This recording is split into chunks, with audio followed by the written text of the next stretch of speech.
एक बार फिर से स्वागत है आप सभी का अपने YouTube चैनल यूनिक क्लासेस में। तो आज हम क्या देखने वाले हैं, ये स्पेशल वीडियो बनाने वाली हूँ फॉर SOSC स्टूडेंट्स के लिए, जिनके लिए आज हम इस वीडियो में बात करने वाले हैं कि आपके मोस्ट इम्पोर्टेंट टॉपिक्स क्या होने वाले हैं।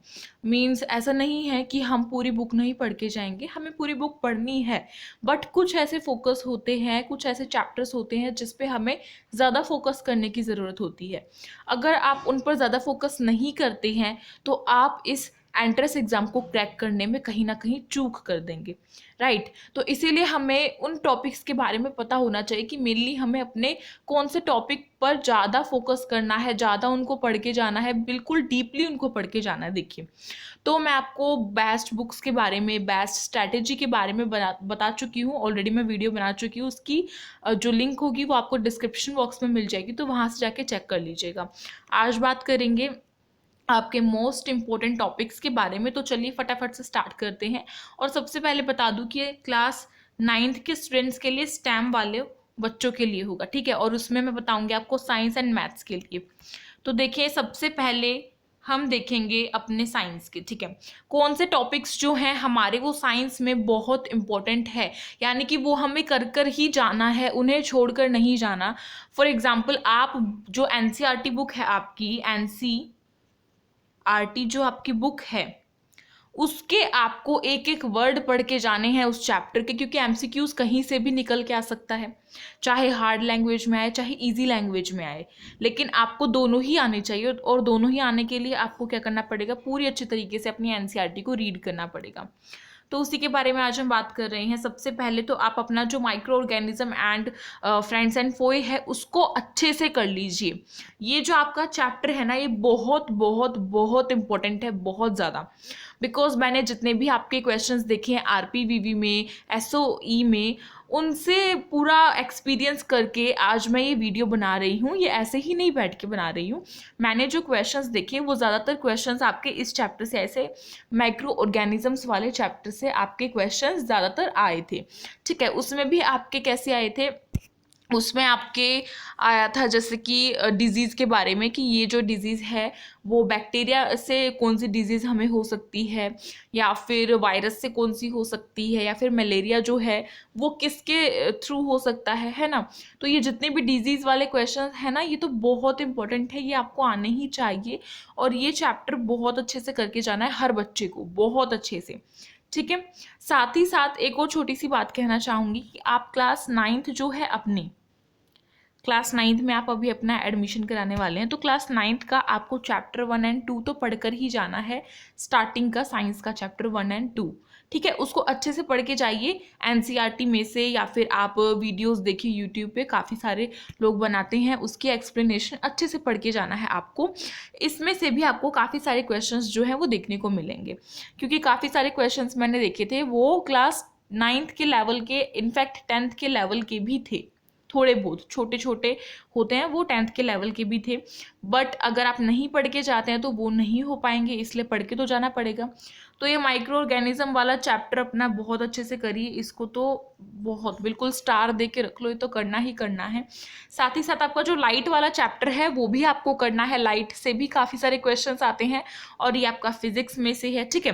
काफ़ी सारे क्वेश्चंस इसमें से देखने को मिलेंगे आपको, तो ये दोनों चैप्टर आपको करने हैं। फिर आपका नेक्स्ट क्या आता है, आपका नेक्स्ट आता है रिप्रोडक्शन इन एनिमल्स। जो आपका रिप्रोडक्शन वाला चैप्टर है वो भी बहुत ज़्यादा इंपॉर्टेंट है, बहुत मोस्ट इंपॉर्टेंट चैप्टर आपका है रिप्रोडक्शन वाला और माइक्रो ऑर्गेनिज्म वाला। ये दोनों बिल्कुल करके जाना है, इनको नहीं भूलना है, किसी भी हालत में इसको स्किप नहीं करना है, ठीक है।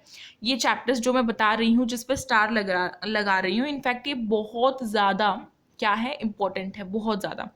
तो माइक्रो ऑर्गेनिज्म वाला और रिप्रोडक्शन वाला करके ही जाना है। रिप्रोडक्शन वाला भी हर तरीके से करके जाना है, एक एक आपको पूरी NCERT अच्छे से रीड करनी है। फिर जो भी मैं क्वेश्चंस कराती हूँ उनको देखना है। अगर आप कोई बुक खरीद रहे हैं तो उसमें से कीजिए, ठीक है। या फिर आप क्लास 8th की अपनी वेबसाइट से निकालिए, किसी भी क्रोम पे चेक करते हो तो आपको मिल जाएगा, या फिर आप अगर कोई रेफरेंस बुक खरीद रखिए तो उससे पढ़िए, लेकिन पढ़िए। और ये दो चैप्टर बहुत अच्छे से करने हैं। साथ ही साथ आपका स्टार्स एंड सोलर सिस्टम वाला जो चैप्टर है ये भी आपको बहुत अच्छे से करना है। स्टार्स एंड सोलर सिस्टम वाला ज़्यादा मुश्किल नहीं है, थोड़ा सा इजी है। मतलब कैसे सोलर सिस्टम के बारे में हमें पढ़ाया जा रहा है इसमें बेसिकली। आई थिंक मेरे ख्याल से आपका जो अभी ये एकेडमिक ईयर होगा इसमें से कट गया होगा ये चैप्टर शायद ही, लेकिन कट गया है कोई बात नहीं। डिलीटेड चैप्टर्स भी हमें करके जाने हैं, कोई भी चैप्टर मिस नहीं करना है। जितने भी आपके टोटल चैप्टर्स हैं साइंस में वो सभी करके जाइए, और कुछ इंपॉर्टेंट चैप्टर्स जो मैं यहाँ पे आपको बता रही हूँ वो तो करके ही जाने हैं। आगे देखो, आगे आपका इन्वायरमेंट वाला चैप्टर भी बड़ा इम्पोर्टेंट है, बहुत इम्पोर्टेंट है। इसमें से भी काफ़ी सारे क्वेश्चंस देखने को मिलते हैं हमें।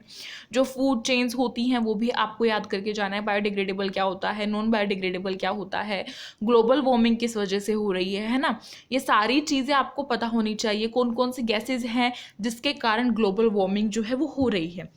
तो ये सारी चीज़ें आपकी इन्वायरमेंट वाले चैप्टर में बेसिकली आती है, तो ये आपको बहुत अच्छे से करके जाना है, ठीक है। फिर बात करते हैं फ्रिक्शन। फ्रिक्शन को भी आपको करके जाना है। फ्रिक्शन कुछ एक दो ऐसे चैप्टर्स हैं फिजिक्स में से जो मेनली आपके आ सकते हैं SOSC के एंट्रेंस एग्जाम में, तो फ्रिक्शन को भी अच्छे से करके जाइए आप।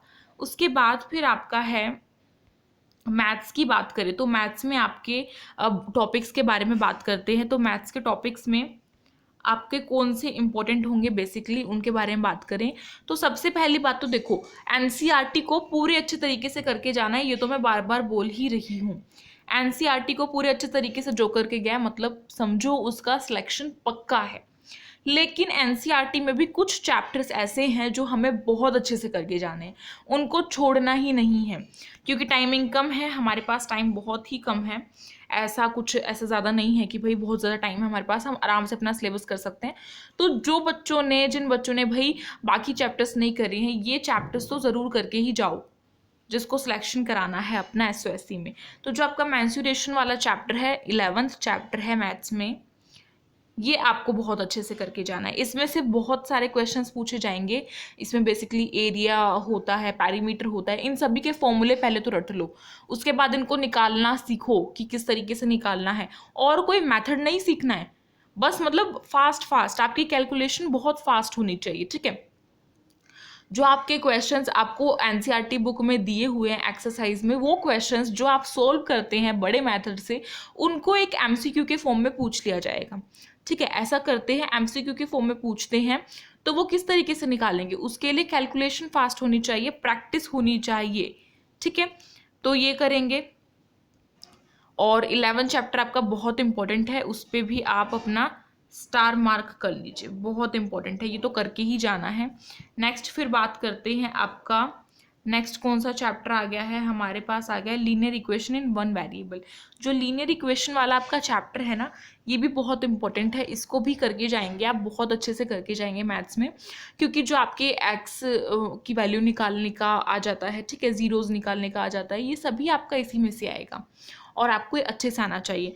फिर बात करें, आपका नेक्स्ट आता है फैक्टराइजेशन का। तो फैक्टराइजेशन भी आपको बहुत अच्छे से आना चाहिए। फैक्टराइजेशन भी आपको करना ही करना है, ऐसा नहीं है कि कुछ भी स्किप करके जाएंगे। स्किप तो कुछ भी नहीं करना है, अपनी तरफ से तो कोई भी स्किप नहीं करना चाहता, बट हो सकता है टाइम कम रह जाए और हमें करना पड़े। लेकिन इन चैप्टर्स पे जो मैं आपको यहाँ पे बता रही हूँ बहुत अच्छे से करके जाइएगा। इंट्रोडक्शन टू ग्राफ्स भी आप बहुत अच्छे से करके जाएंगे, इसमें मोड, मीन, मीडियन, ठीक है, ये सभी निकालने को आता है। और कुछ भी केस दे देंगे या फिर कोई ग्राफ बना के दे देंगे, सपोज कुछ भी दे दिया, graph, bar graph, point graph, ठीक है, कुछ भी दे दिया और उसके बाद उससे रिलेटेड आपसे क्वेश्चंस पूछ लिए, तो इस तरीके से पूछे जाएंगे। तो ये चैप्टर भी इंपॉर्टेंट है। नेक्स्ट बात करते हैं, आपका स्क्वायर एंड स्क्वायर रूट वाला चैप्टर भी बहुत अच्छे से आना चाहिए आपको। क्योंकि देखो, हमारे गिने चुने यही जो चैप्टर्स हैं ना, इन्हीं में से क्वेश्चंस बन के आते हैं। एक दो मुश्किल से ऐसा होगा जो प्रैक्टिकल ज्योमेट्री से आ जाएगा, वो एक ही दो आ सकता है क्वेश्चन मेरे ख्याल से, या फिर हो सकता है ना भी आए। क्योंकि प्रैक्टिकल ज्योमेट्री में बेसिकली हमें ज्योमेट्रिकल करना होता है, हमें उसमें ड्रॉ करना होता है, ना कि कोई क्वेश्चन ऐसा है कि हम निकाल सके, ठीक है। तो उसके अकॉर्डिंग ही करके जाइएगा। तो स्क्वायर एंड स्क्वायर रूट्स वाला करके जाइए, क्यूब एंड क्यूब रूट वाला करके जाइए। उसके बाद इसमें आपसे बस मेनली यही पूछेंगे कि ये जो परफेक्ट क्यूब है या नहीं है, और ऐसा नंबर बताइए कि हम इससे, मान लीजिए 1 4 6 है, किस चीज़ से डिवाइड करें इसको कि इसका परफेक्ट स्क्वायर निकल के आए। तो वो मैंने आपको तरीका बताया है, आप देख सकते हैं वीडियो। साथ ही साथ आपका लास्ट चैप्टर आता है अंडरस्टैंडिंग क्वाड्रिलेटरल्स। जो आपका अंडरस्टैंडिंग क्वाड्रिलेटरल्स है ये आपका बहुत इंपॉर्टेंट है, बिकॉज जितने भी आपके शेप्स वाले क्वेश्चंस देखने को मिलते हैं वो ज़्यादातर इसी चैप्टर में से देखने को मिलते हैं, और काफ़ी सारे शेप्स वाले क्वेश्चंस आपके आते हैं मैथ्स में भी। तो ये कुछ ऐसे चैप्टर्स थे जो कि आपको करके ही जाने हैं।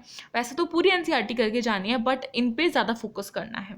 मेरा कहने का मेन मोटिव बस यही है, समझाने का आपको कि कौन से ऐसे टॉपिक्स हैं जिन पे हमें ज़्यादा फोकस करना है, ज़्यादा मेहनत लगानी है। वो ये वाले टॉपिक्स थे, ये वाले चैप्टर्स थे, तो आपको ये करके जाना है। अब मेरे ख्याल से समझ में आ गया होगा आपको। तो अगर हेल्पफुल रही हो वीडियो तो लाइक कर दीजिएगा, अपने फ्रेंड्स में शेयर कर दीजिएगा। साथ ही साथ क्या करेंगे, अगर न्यू है तो सब्सक्राइब कर लीजिएगा हमारे चैनल को, एंड साइड में जो बेल आइकन है उसे प्रेस कर दीजिएगा। और क्या करेंगे, टेलीग्राम ग्रुप को ज्वाइन कर लेंगे, लिंक आपको डिस्क्रिप्शन बॉक्स में मिल जाएगी। फटाफट से जाके वहाँ पे ज्वाइन कर लीजिए। मिलते हैं एक न्यू वीडियो के साथ। और आपको बता दूं कि हमारे चैनल पर आपको स्टैम्प के लिए, AFPS के लिए, ह्यूमैनिटीज़ के लिए प्रेपरेशन कराई जाती है एंट्रेंस एग्जाम से रिलेटेड। तो जाके विजिट कीजिए चैनल पर, ठीक है। तो मिलते हैं न्यू वीडियो के साथ। Thank you so much for watching this video.